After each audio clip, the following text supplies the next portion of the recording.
Assalamualaikum warahmatullahi wabarakatuh. Mga una po, ito po ang inyong likod, Robin Padilla.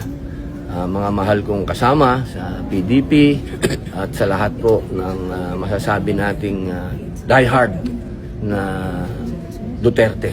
Maging sa ating dating Pangulo, sa ating Vice President, sa ating pong Baste Duterte, kay Pulong, sa lahat po sa inyo at siyempre kay Senator Bato.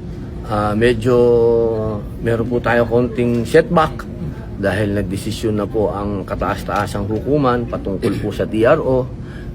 Medyo siyempre po masakit ito para sa atin dahil ang pinaglalaban natin ay medyo nakadapa tayo ngayon. Masasabi natin nakadapa tayo ngayon. Pero siyempre, sabi nga nila, pagka nadapa ka ng isang beses, babangon ka ng 9 na beses. Kaya hindi po ibig sabihin yan na manghina po tayo. At naniniwala po tayo na hindi pa naman tapos. Meron pa po silang desisyonan. At yun po yung antahin natin. Yung tungkol naman kung ito ba ay tama sa konstitusyon o hindi. Sana po pagdating po dyan ay makuha na natin yung gusto natin. Na talagang wala na po talagang masasabi natin hindi tayo nasa pangil ng mga dayuhan. Yan po lang ang gusto natin eh. Wala naman tayong argumento kung hindi malayang lipunan tayo. Tayo ay natatandaan ko yung speech dati ni Senator Miriam Santiago. Ang sabi niya, makakarating lang tayo sa ICC kung hindi na gumagana yung ating hukuman. Gumagana yung hukuman po natin. Ipaglaban natin yan na gumagana. Kasi pagka sinabi natin hindi na gumagana, ba't pa tayo nandito lahat?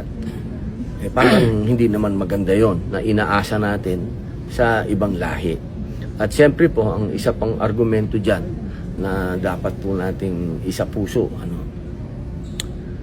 Hindi pa naman dininig ng korte dito sa Pilipinas yung mga kaso na sinasabi laban kay dating Pangulo, Rodrigo Roa Duterte, at kay Senator Bato. Kaya paano natin sasabihin na nag-fail na yung courts natin? Paano nangyari yun? Hindi pa naman natin sinubukan.